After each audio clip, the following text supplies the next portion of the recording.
In the summer of 2015, a young man named Paul was on his last day of a 7-day solo backpacking trip through a very remote area in Utah called the Dark Canyon Wilderness. Dark Canyon gets its name from its steep walls that block light in the morning and in the late afternoon. It's an area that's only accessible by foot, and it's not uncommon to go in there and not see another person the whole time you're there. That morning, Paul got up and set off on a day hike that would take him through a very forested area up onto a plateau where he planned to camp out for the night. About a mile into the hike, he found some amazing elk antlers and he decided he wanted to keep them. So he threw them on his backpack and rested them at the top and continued on his hike. But the added 15 pounds of weight proved to be far more exhausting than he was anticipating, and very quickly he blew through all of his water. Even though he was within 1 mile of his final destination, this plateau, he decided to stop because he was so dehydrated, he needed to find water. So he puts his pack down, he puts the elk antlers down, and he starts walking around, and amazingly, he does find some water. Granted, it was kind of a gross puddle of standing water, but he figured I can boil this and it should be okay. And as he's preparing a fire to boil this standing water, he figures, you know what, if I'm making a fire here, I might as well just make my camp here. So he sets up his tent and then he makes a fire and he's about to start boiling this water when he realizes how dumb he's being. If there's a puddle of standing water right here, then probably just a little ways upstream, there's going to be some running water. Why don't I not boil this crappy water that will only yield, a couple sips of water and go look for the running water where I can drink as much as I want? So he puts the pot down and he leaves all of his gear at the campsite and he begins walking up this mountain to hopefully find a stream. And after about a half mile of walking up this mountain, he finds this little spring. Immediately, he's down on hands and knees drinking as much water as he possibly can because he's super dehydrated. And after he's drank for quite a while, he reaches down to his belt where he kept his water bottles. And he realized he left all of his gear, including his water bottles, at camp. So he didn't have a way to collect this water. And so he's like, shoot, I gotta go back to camp and get the bottle and come back. I'm gonna burn a bunch of energy. But he's like, you know what can you do? I need the water. And so he gets up and he turns around and he starts walking back towards his camp. And immediately he starts to feel really anxious as he's walking back. He can't help but feel like someone's behind him watching him. And he kept turning his head thinking he's going to see someone just over the mountain who's quietly stalking him. And he just could not shake this feeling. And so as he's walking back to camp, every little sound he hears is totally throwing him off. Every little rustling leaf, every little bird overhead, he's totally on edge because he's convinced someone is behind me or someone's over there, someone's watching me. He finally gets back to camp, he gets his water bottles, and he considered not going back to the spring because he didn't want to cover that distance again because of how stressful it just was. But ultimately, he knows he needs the water. So either he's going to sit here for a really long time and boil a bunch of stagnant water, or he can just suck it up, walk to the spring, get some water, come back, and be good. Before he walks up to the spring, he grabs a really big stick to use as a club, and then he walks up. So now he's got some protection. And immediately, as he begins that half-mile trek to the spring, the anxiety pours right back over him, and he can't help but feel like someone is watching him. But he gets up to the spring, he fills his water bottles, he turns around, and he starts walking back, and he walks down this little rock face and lands on the trail he had just been on a minute ago, and he stops because he sees something on the ground that wasn't there before. A fresh mountain lion print is placed right in between two of his footprints that he had just made on his way back to the spring. Meaning, there's a mountain lion somewhere right around here that's not just watching me, it's hunting me. Paul doesn't really know what to do, so he runs to his campsite and gets in his tent and huddles in his tent for the rest of the night, hoping a mountain lion doesn't attack him. And fortunately, it does not. And what he thinks probably happened was when he picked up those elk antlers and put them on his backpack and was walking around with them, he probably attracted the mountain lion that thought he was an elk and therefore food.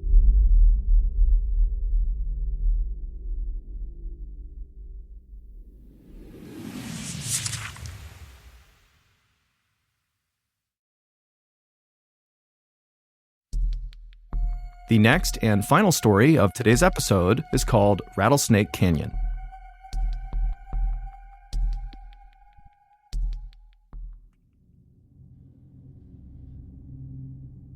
At about 1:30 in the afternoon on August 8, 1999, a park ranger named Lance Madsen stood frowning down at a dusty red Mazda car inside of an otherwise empty parking lot just outside of Carlsbad Caverns National Park in New Mexico.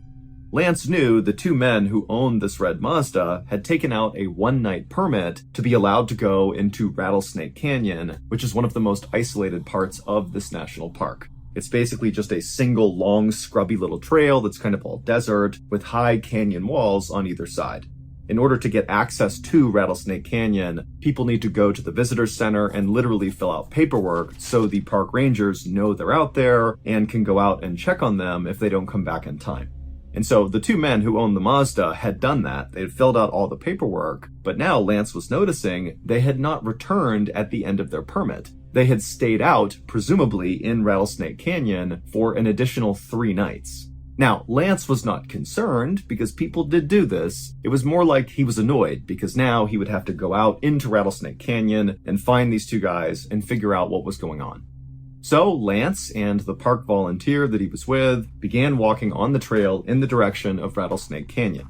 And after walking less than a mile on this trail, Lance and this volunteer looked up ahead, and just off the trail, there was a green and maroon tent that was pitched right out in the open. And so Lance immediately assumed that this had to be the two men who owned the red Mazda. And so very quickly, Lance's annoyance was replaced with relief because it turned out it was really easy to find these two campers and he'd be able to go figure out what was going on and either get them back to their car and get them to leave, or if they wanted to, they could, in theory, extend and stay longer with the right permitting. But when Lance and his partner walked down the trail and left the trail to go walk over to this tent, they started to notice there was something off about it. Right away, as they got closer and closer to this tent, they began to smell this horrible kind of chemical burning smell, and then also all over the ground were all these little bits of burned pieces of trash. And then finally, when Lance and his partner actually arrived right in front of the tent, and they were looking down at the closed flap, it was zipped shut, they saw clearly there was something moving around inside of the tent. But whoever or whatever it was wasn't making any noise, and so Lance and his partner, they kind of looked at each other, and they both at this point were pretty nervous. You know, their hearts are racing, they don't know what's going on here, and then Lance just kind of impulsively reached down, unzipped the tent, and lifted it open. And when he saw what was inside, he immediately was hit with this wave of fear and anxiety.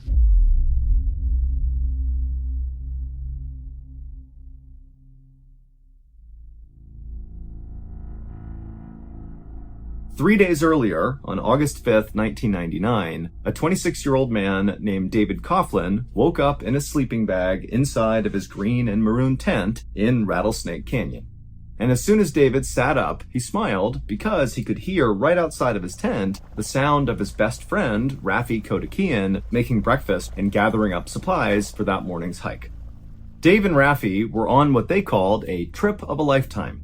6 days earlier, they had left their hometown of Boston, Massachusetts, and traveled more than 2,000 miles west, sleeping at campsites and cheap motels along the way.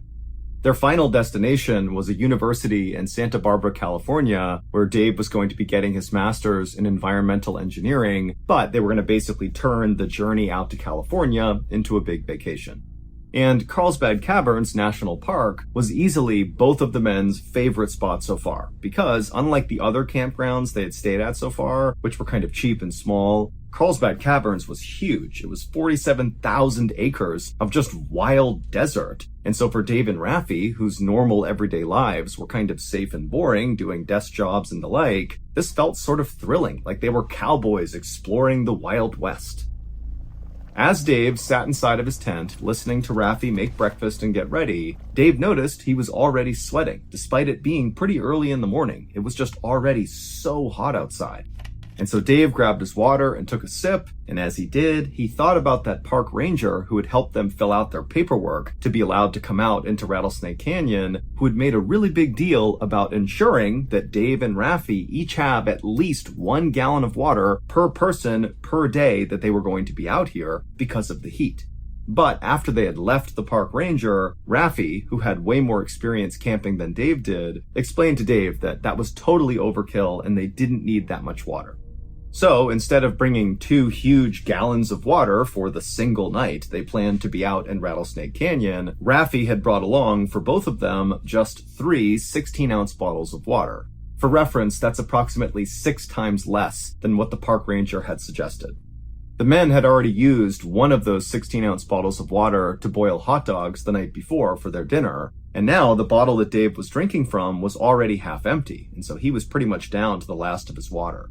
But Dave wasn't really worried about his water because he and Raffi were going to be hiking out of Rattlesnake Canyon that day and heading back to their car and continuing their journey out to California. And they knew they had set up their tent very close to the parking lot. And so it was a short hike, they're back in their car, and then they're good. And so Dave capped his water, he got out of his sleeping bag, he left the tent, and he joined Raffi in prepping their supplies to get ready for their hike out. And by 8:30 a.m., their entire site was packed up and the 2 men were on their way heading back. The 2 men walked at a leisurely pace in the direction towards their vehicle for about an hour, and as they walked, they did see signs that they were on the right trail. There were these stacks of white rocks that marked the trail, but after walking this full hour, they knew they probably should have been at the parking lot, but they didn't see it yet. However, the 2 men were not worried yet because remember, they know they're close, and so they're thinking, okay, maybe a couple more minutes and we'll see the parking lot. And so they stopped, they had some more water, and then they kept on walking. But after walking for another 2-3 hours still in the direction that they believe was towards the parking lot, they did not see the parking lot. In fact, they didn't see anything that looked familiar, and there were no more stacks of white rocks to show they were even on a trail. They were totally lost. And so Dave and Raffi, who were doing their best not to panic, they both sat down, they pulled off their packs, and they pulled out their topographical map and began looking for some sign of where they were. But neither man could read the topographical map, and so all the swirls on the map showing every contour of every geographical feature, it just didn't make any sense to them, and so the map was of no use, and it was getting hotter and hotter by the minute, and so Dave and Raffi put the map away feeling totally frustrated, and for a second they thought about getting up and just continuing to walk roughly in the direction they thought they should go, but as soon as they stood up, they both just felt so exhausted from walking and the heat, which was now, it's noon, so it's really burning down on them, and so the 2 men just walked over to the edge of a canyon wall where some shrubs were kind of hanging off the wall, providing a little bit of shade, and the 2 men just plunked down right underneath the shade, and they just sat there in silence. Both men knew they did not have the supplies to stay out in this canyon for much longer. They certainly didn't have enough water, which now really was starting to feel like a huge oversight.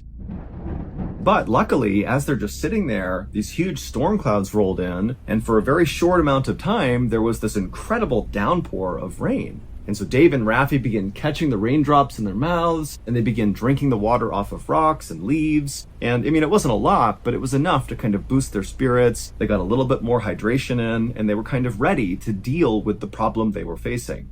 After the storm had gone, Dave and Raffi decided that their best move was just to continue walking and try to find this parking lot.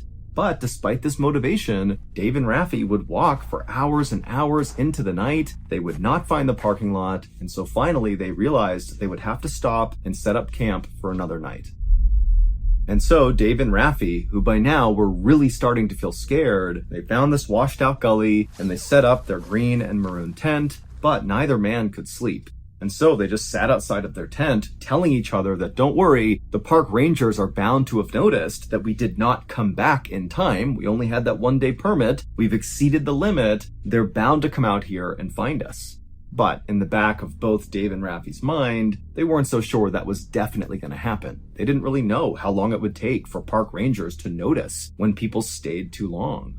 But as Dave and Raffi were speaking, they suddenly noticed far off in the distance something that looked like headlights, like on a car. And it was moving across the horizon. And both Dave and Raffi thought, wait a minute, that's got to be a road right there. All we have to do is go to that road and we're saved. We don't need the park rangers to come rescue us. And so suddenly Dave and Raffi were filled with hope, and they forgot about how thirsty and hungry they were, and they just crawled into their beds and they fell asleep almost immediately because all they wanted to do was get to the next morning where there'd be daylight so they could hike out and get to that road and get back home. Dave and Raffi woke up early the next morning, and they were very eager to get up and start making their way towards this road. But instead of packing up their campsite and bringing it with them, they decided instead to leave their campsite and leave behind a journal that had some information about who they were and what they were doing in case park rangers came looking for them. And so Dave pulled out a journal from his pack, and he drew a kind of crude map of where this campsite was and where they were going towards this road that appeared to be up on this ridge. And then also Dave included in this note, Dave and Raffi's names, their ages, where they lived, some contact info, and also the fact that they were completely out of food and water, and that if you find this journal, please follow up and make sure we're okay. And so, after leaving behind this journal at the campsite, Dave and Raffi set off to go to this road. But after walking for hours and hours up a kind of gradual incline, they reached what appeared to be this kind of third ridge where up and above the ridge was this road. But to get up onto this kind of wall right in front of them was really challenging. There was cactus everywhere, and the gullies that kind of led up to the top of this ridge were very slippery and almost vertical, so nearly impossible to climb. And so this was really a chore getting up there. And you got to remember that Dave and Raffi are already totally exhausted. They have no food, no water, and so this is miserable. But eventually, Dave and Raffi were able to get up onto this ridge, and they looked out, and there was no road. There was nothing. It was just pure desert as far as they could see. And so they had no idea what those lights were that they saw. Clearly, it was not headlights. I mean, for all they knew, it could have been a figment of their imagination. They're desperate to be saved, and so maybe it was possible that they imagined seeing this road. And so as the two men stared in stunned silence at nothingness in front of them, they noticed that a buzzard had actually begun flying in slow circles over their head, almost like it was just waiting for the two men to die so the buzzard could come down and eat them.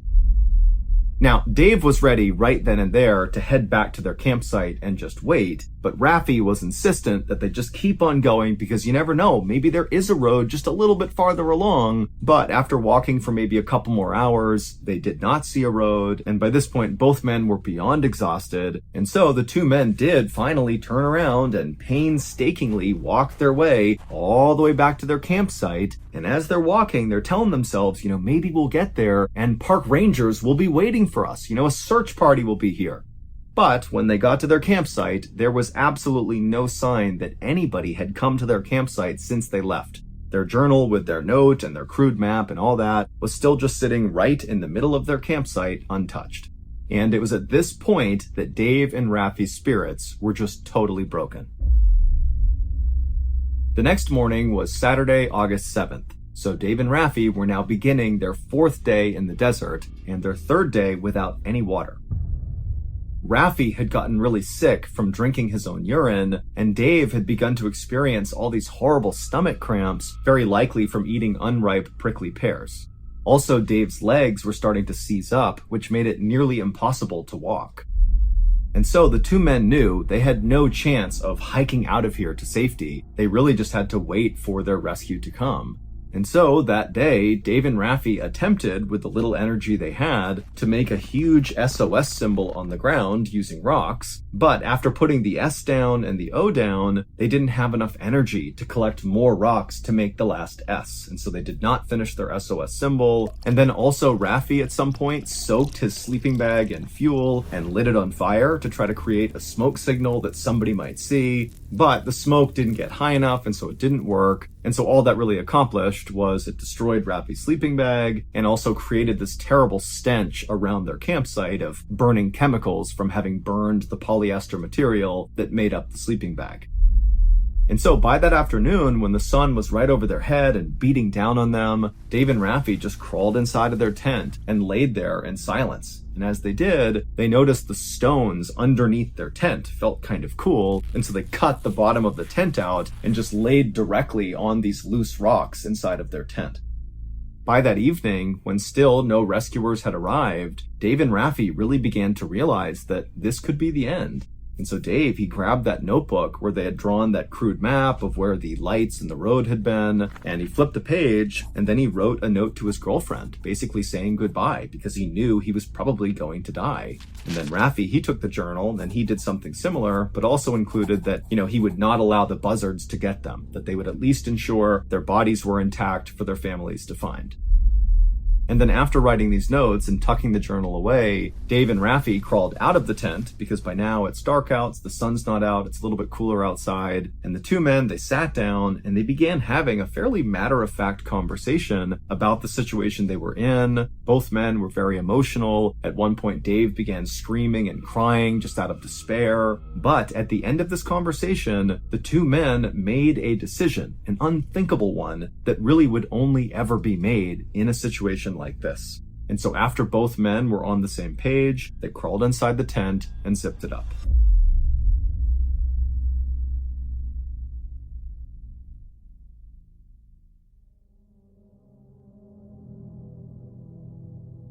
It was the next morning, August 8th, 1999, when that park ranger and his volunteer that was with him had walked along the trail towards Rattlesnake Canyon and discovered Dave and Raffi's ransacked campsite. And they had walked up and they had seen all the burned materials nearby, which was Raffi's sleeping bag and other bits of trash they had tried to burn. And then they had gone to the front of the tent and Lance had opened it up. And when he looked inside, he saw Raffi, who was alive. He was laying on his side and he was only wearing these filthy green shorts. And he just looked totally emaciated and terrible and haggard. I mean, the guy really looked like he was on death's door. Then Raffi, when he saw Lance looking in, he just said, "Please tell me you have some water." And Lance did have some water. He gave it to him. And then Lance, knowing that Raffi was with another person, Dave, he said, "Hey, where is the guy you were with?" And Raffi, as he's drinking the water, just kind of casually pointed out of the tent somewhere off behind where Lance and his partner was. And so Lance and his partner, they turned around and they didn't see anybody. They were just kind of looking off towards the canyon wall and there was nothing there. And so Lance turned around again and he said, "Are you sure he's over there?" And Raffi, without any expression on his face, just continued to point and said, "Yes, he's right over there."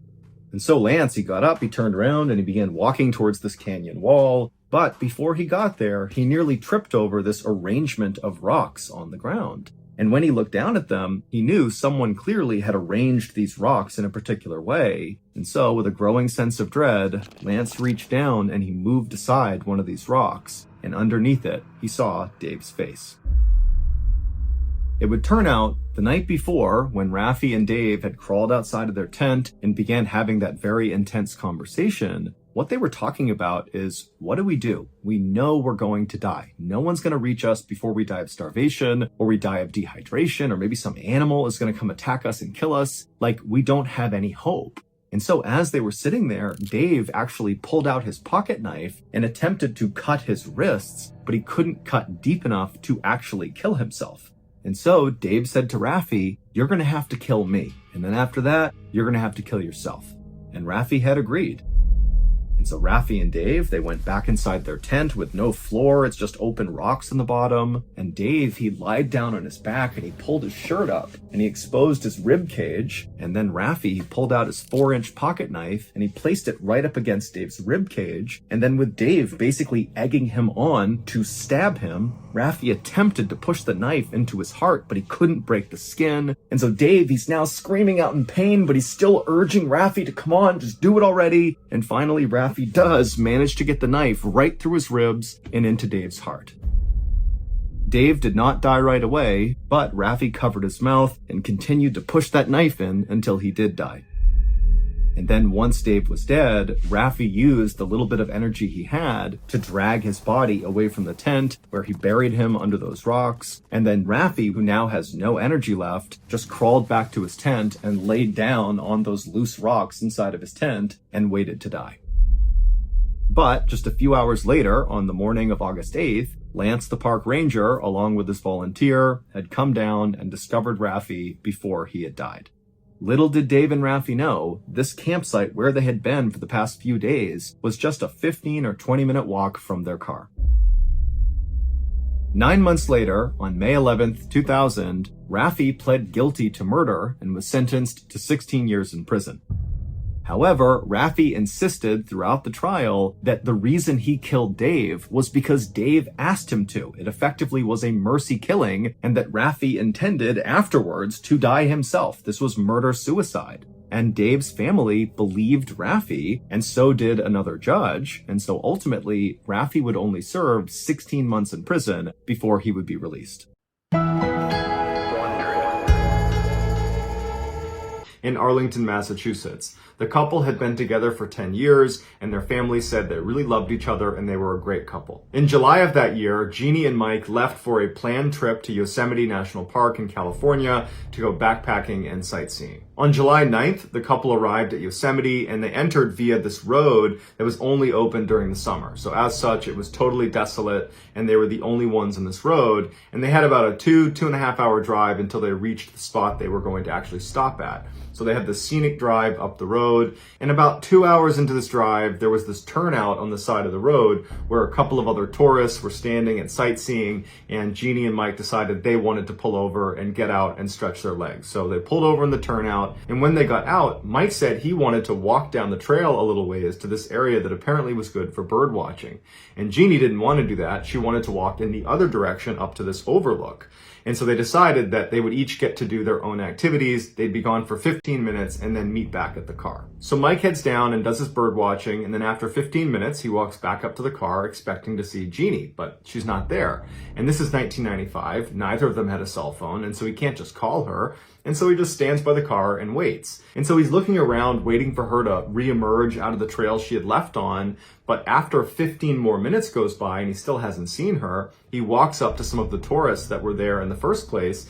And he asks them, hey, have you seen this woman Jeannie? And he described what she looked like. And they said, no, we haven't seen her. And so he goes back to the car and now he's getting pretty anxious and he's looking around and he's just waiting for her to show up. And another 15 minutes goes by. So now she's 30 minutes late and he starts walking at the trail to see if he can find her. But he realizes the trail immediately spiders off in different directions. And so she could have gone in any one of these different pathways. And so at this point, he decides, I have to get authorities involved. Time is of the essence. And so he runs back to his car and he sees a Park Service employee emptying a trash can into a dumpster. And so he runs over to them and he says, my fiance, Jeannie, she's gone. She's been gone for 30 minutes. Can you please get in touch with authorities and get people up here looking for her? Within 45 minutes of speaking to this employee, park rangers had made their way up to this area and they began talking to Mike and figuring out where she might have gone, and they start walking down the trail to look for her. But after an hour of not finding her, the park rangers would call in additional assistance from the police. The search for Jeannie would become the largest in Yosemite's history, expanding to 40 square miles with helicopters overhead and dog handlers on the ground and hundreds of volunteers combing this whole area. But despite the relatively quick response time and massive amount of manpower, they could not find Jeannie. After 2 weeks of looking everywhere for her, the only thing they were able to find were 2 boot prints that they believed belonged to Jeannie. The first print was found in the vicinity of where their car was parked, so where she had actually disappeared from. And then the other one was curiously located on a trail that was one of the biggest trails in Yosemite. It was very well marked. It was fairly wide. You're not going to mistake this for anything other than a trail. And the boot print was not walking along the trail. It was cutting across it, as if she was going from wood line, crossing over the trail into the other wood line. This second print didn't make any sense to authorities because they're thinking, if you're lost out in the middle of the woods and you come across a clearly defined trail, a really obvious trail, you wouldn't walk across it and go back into the woods. You would take the trail in either direction until it hits civilization, because all trails do that for the most part. And so it seemed like this print could not be hers, because that would indicate she has chosen not to follow this path. But the print was hers. Over the course of these 2 weeks of searching, several dog teams had been placed right where Mike's car had been, right where Jeannie had left to go to the trail where she disappeared. And the dogs could not pick up a scent of Jeannie. And it led the handlers to believe that Mike was actually lying and that Jeannie had actually never been in Yosemite. And this was all a big ploy because he had done something to her and he was going to act like she's lost in the wilderness and he was going to get away with whatever he did to her. And so ultimately the FBI got involved because now foul play is being suggested. And the first thing the FBI did is they polygraphed Mike. and he passed without question, and he was totally vindicated of any involvement. After that, the FBI dug into Mike's background and Jeannie's background to see if there was any indication of somebody that might want to do Jeannie harm, and they couldn't find anything. She was just gone, and nobody knew what happened to her. On September 3rd, so 2 months after Jeannie went missing, 2 men were in this really remote section of Yosemite to go fishing when they spotted a human body in a pool of water. It would turn out to be Jeannie's. She was 3 miles from where she was last seen by Mike at that trailhead. She was only wearing socks and 1 boot, and she had been sitting in this pool of water for so long that they were unable to determine a cause of death. Initially, it was speculated that she must have fallen into the river that fed ultimately down to where she was found. She must have fallen into that river, miles away, close to where she went missing. Maybe she fell and hit her head and was unconscious, and then she drowned, and then she wound up here. But park officials said there's too many debris along this waterway that her body would never have been able to get down to this spot. But if she didn't drift to that spot, it meant she had to have gotten there on foot. And to get to this particular spot, according to the fishermen that were interviewed after they found her, the only way to get there is to climb up a cliff with climbing gear on, or scale down a cliff, again, with climbing gear on. The only people that go fishing in this area are mountain climbers and rock climbers that have the equipment to get there. From where Jeannie went missing, she would have had to climb down 2,000 feet of cliff face to get to this spot, and she did not have climbing gear. And so when that seemed really unlikely, the next theory was, okay, she must have been abducted and they brought her here. But that means your assailant would have had to carry Jeannie down this 2,000-foot cliff, which also seems really unrealistic. The most widely accepted theory was put forth by a tracker that was involved in this case. They went out and they surveyed the area where Jeannie would have been, and they noticed that the sound the wind made when it passed by this particular clump of aspen trees, when the wind hit the leaves in the trees, it sounded like a car driving by. And so they speculated that maybe, Jeannie, she's scared, she's panicking, it's nighttime, and she hears this sound and she thinks she's hearing a road. And so she would have walked towards the sound of, the car, which really was the leaves, and she would have disregarded, for example, the trail. She would have walked over the trail because she's trying to get down to this road. She's kind of fixated on this road. And at some point, she could have potentially wound up at the side of that cliff that would have led down to where she was found. And then she could have slipped and fallen over the edge and landed in one of the rivers that would have flowed down to where she was found. But park officials and authorities were a little bit skeptical of this theory because for her to have landed in a stretch of water that did connect to where she was found, it was almost like she would have had to leap off the cliff to land in that stretch of water. It wouldn't have been just falling over the edge and then you're landing in this water. It would have been more of a jump to get to it. So the idea that, Jeannie is running and leaping off cliffs, that doesn't really add up either. But park officials and authorities, they don't have a better theory. In fact, no one has a better theory. We're just left with a lot of questions, like how did she wind up in this inaccessible area? Why didn't the dogs pick up her scent? Why didn't she take that trail down to safety? Why did she cross over it? Unfortunately, we'll probably never know the answer. On September 19th, 2013, 69-year-old retired middle school teacher Amy Linkert and her friend, 63-year-old Joe Blakesley, who was a physician, headed off to the Craters on the Moon Park in Idaho. This park is actually a dormant volcano. It's not extinct. It's going to be active again, probably in the next 1,000 years. But for now, it's this beautiful park that is known for these crazy lava fields that look otherworldly. Barely any vegetation can grow on them, and there's just a strip of pavement they've kind of weaved through these massive jagged lava fields. And then you have all these big mounds that are the actual volcanoes. Another feature of this park are all the lava tubes underground.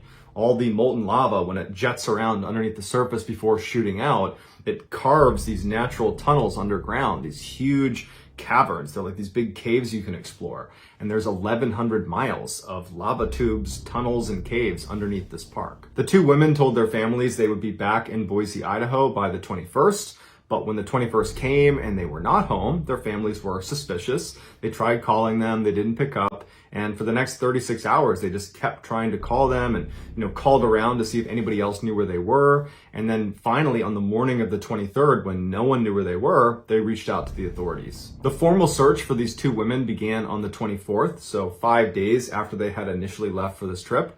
and the searchers quickly found their pickup truck parked in the parking lot of the Craters on the Moon Park. And in their truck were their two dogs who were alive, they were okay, and in the front seat were their purses and their cell phones. But there was no sign of Amy or Joe. This was obviously a bad sign, and so the search was really kicked into high gear to see if they could find these women before it was too late. But unfortunately, within 24 hours of finding the truck, they would find Amy's body. And her body was located way off of the main trail. She was in an area that the park superintendent described as incredibly rugged and inaccessible. Now, at this park, there is a strip of cement that weaves through this really dangerous lava field. And if you were on this strip of cement, you wouldn't be thinking about walking onto the lava field. Not only would you need to navigate all these massive mounds of jagged, cooled lava, there's all these cracks in the ground that you could fall through and just plummet to your death. So no one's about to start walking off the trail, especially not two older women that went here just to have a casual stroll through the park. They were not there for some grand adventure. They were not athletic distance hikers. It made no sense that Amy would be so far off the trail in an area that was so dangerous and so clearly off limits. When the families were notified that Amy had been found and they were still looking for Joe, the detail that the family keyed in on was the idea that these two women left their dogs in the truck. That was something so unbelievably uncharacteristic of either of them. They adored those two dogs. They would never, ever abandon them like that. In fact, because of that detail, the families jumped to this has to be foul play because they never would have done that. They wouldn't have abandoned these precious dogs. The search for Joe would continue. They basically shifted the entire effort to center over Amy where she was found and work in circles out from there to see if they could find her. They had helicopters flying overhead. They had mining experts walking through all the lava tubes below, and they couldn't find her. Finally, on October 23rd, so 28 days after Amy was found, Joe's body was discovered as well, and she was lying 1 mile away from where Amy had been found in a similarly inaccessible part of the park that would have required significant climbing over jagged, cooled lava fields and all these cracks in the ground she would have had to navigate to reach where she was. And even more strangely is the area where she was found had been searched extensively by air with helicopter pilots flying overhead and by cadaver sniffing dogs that had been in that area and they had not picked up her scent. So either the helicopter pilots and the cadaver sniffing dogs were just wrong or missed something, or Joe had not been there the whole time. A cause of death has not been determined for either of the two women. However, what was released is neither of them appeared to have suffered an incapacitating injury, meaning they weren't struck down where they were. They were traveling and ultimately stopped where they were. It seems highly unlikely that these two women abandoned their two dogs and left their cell phones in the car and then wandered way off the trail and separated from each other, all without supplies. But even if they had done that, even if they had, separated and left the trail, where they ultimately reached seems like an area they would not have been able to get to without assistance. And since they were separated, they weren't able to help each other get where they were. So although authorities have ruled out foul play, this was deemed an accident, it does seem like if there was ever a place to commit an attack, it would be this particular park, because underneath the park is 1,100 miles of lava tubes that connect to each other and weave all through the park. And there's hundreds of caves, many of which have not been found or explored, that it would be pretty straightforward to attack someone and then go underground and not be found. Certainly makes you wonder who or what could be hiding underground in those lava tubes. On March 7th, 1975, 21-year-old Mark Hansen, along with two of his friends from college, Ben Fish and John Chidester, arrived at a parking lot on the eastern side of the Appalachian Trail. All three of the young men were in incredible physical shape and were excited to spend their spring break challenging themselves on some of the trail's most rigorous hikes. The day before they were supposed to go, they almost canceled the trip because there was this terrible weather system that was coming over the trail.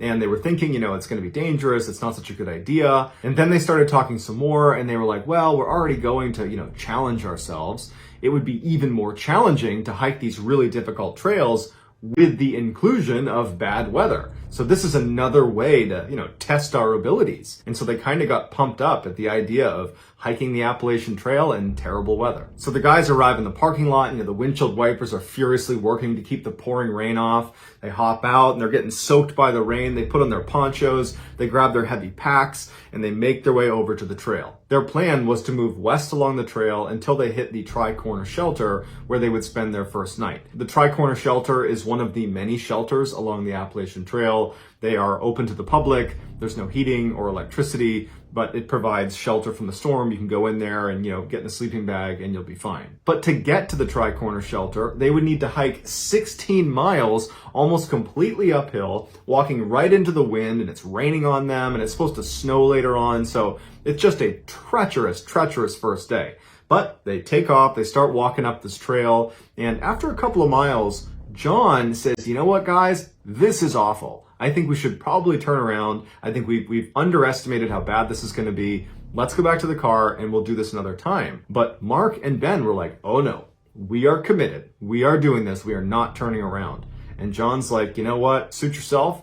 I'm not going to do that. And he turned around and he left, and he went back to the car, and he would pick them up when they were done. After John turned around, Mark and Ben, they felt good. They felt tough. They're going to stick this hike out. And so they take off again, and Ben's in the lead, and Ben seems to be handling the poor weather and difficult hike and heavy pack a lot better than Mark is. In fact, over the next several hours, Mark would drift farther and farther back, and Ben would need to wait for him, and Mark would be hunched over, really just struggling with this hike. And then at some point, Mark yells to him and says, I gotta take my pack off. I can't carry this much weight up this hill until we get to the shelter. I'm not gonna make it to the shelter.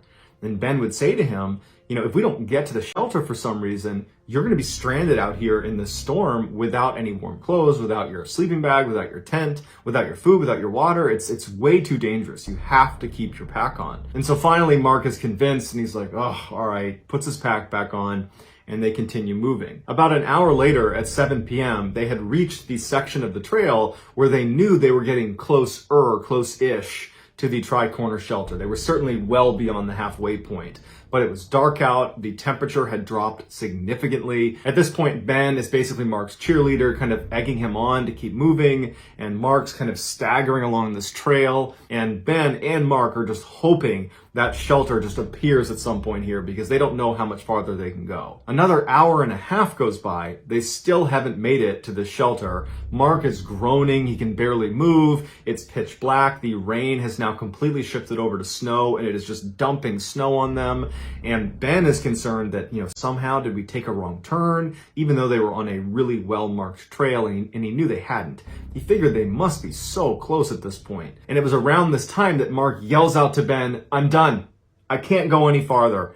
And he sits down right in the middle of the trail.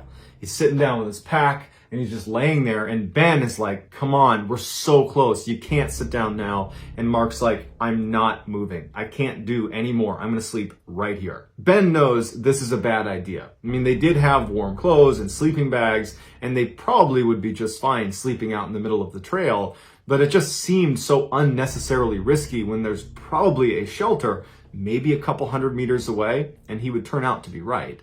And so he decides he's going to walk ahead on the trail, and he's going to see if the shelter's there, but he only went about 100 meters. He was within maybe 100 meters of the actual shelter, but he never saw it. And so after going ahead and feeling like, man, I don't want to drag Mark any farther, if there's no shelter ahead, for all we know, we took a wrong turn. And so he turns back around and he goes back near Mark, not next to him, but close enough to him that he can see him. And he sits down on the trail too. He gets his sleeping bag out, he crawls inside, and he falls asleep. That night, Ben would have this vivid, horrible nightmare where he heard Mark screaming for help, yelling for Ben to come save him as he's being dragged off the trail into the forest. And it scared him so much that Ben woke up and he looks down the trail to where Mark is, and he can see Mark's backpack is sitting right on the trail. And so he thinks, oh, Mark's still there. And he's so tired, he's not about to get up and go check. He's like, that was just a dream. And he goes back to sleep.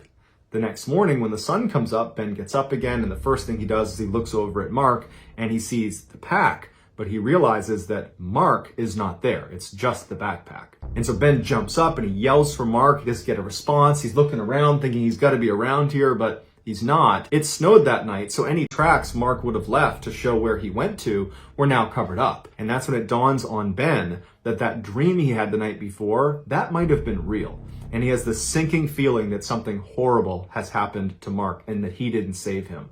And so he thinks, I gotta get authorities. He grabs his bag. He leaves Mark's there because he's thinking maybe he'll come back and he'll grab it. And Ben turns and runs down the trail in the direction he hopes is towards this tri-corner shelter.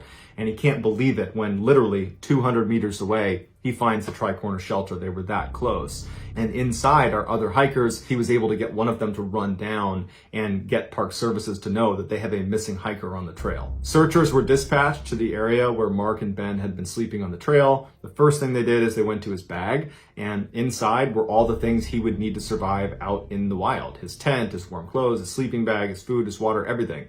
It was all left there. Over the next few days, hundreds of searchers combed the area. They had helicopters overhead, and they made no significant discovery. However, one park ranger discovered this huge cave that was not that far away from where they had been sleeping. And inside of this cave, this ranger said a large mammal had been staying recently. It was not there now.